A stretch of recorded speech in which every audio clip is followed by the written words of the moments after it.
c'est un peu comme je dis à ma mère, mon petit diamant, mon petit sac à main, on passe partout en fait.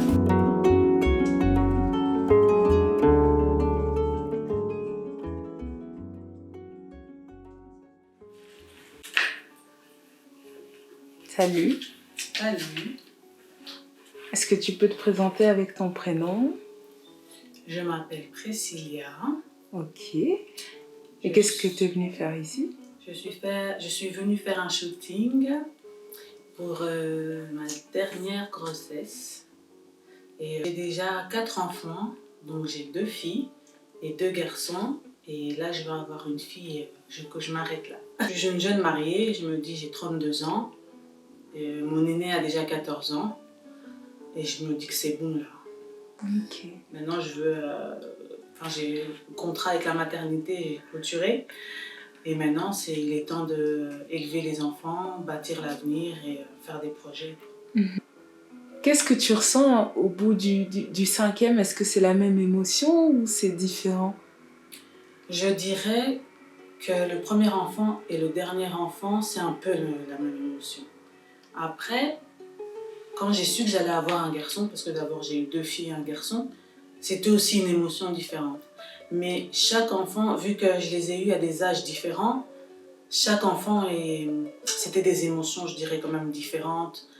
Parce que l'aîné, je l'ai eu à 18 ans, j'étais pas très mature. La deuxième est venue à 20 ans, j'ai essayé de devenir une femme, mais j'étais pas encore une femme.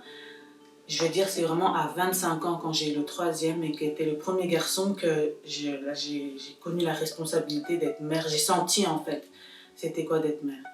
Et la dernière, c'était plus lourd. Pourquoi? Parce qu'il y en avait 4 autres qui étaient déjà là. Donc, c'est pas une première grossesse où tu vis ta vie tranquille, non. Tu as des engagements que tu dois continuer à respecter, mais tout en étant enceinte.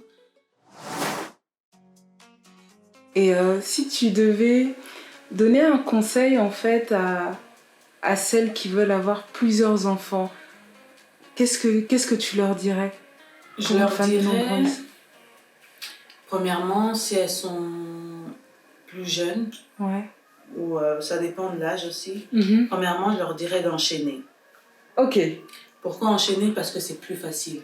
On souffre d'un coup en fait, mais les enfants se suivent et avancent en même temps. Mm-hmm. Quand on fait des décalages, mm-hmm. Donc 5 ans après, 5 ans après, 5 ans après, ou 3 ans après, 4 mm-hmm. ans après, c'est lourd parce qu'on recommence à zéro. Mm-hmm. Moi, j'ai pas eu, quand j'ai eu mes 2 fils, même mes 2 filles, je vais plus parler des garçons, ouais. C'était pas lourd. Parce que quand je suis tombée enceinte, l'autre avait déjà 1 an. Ouais.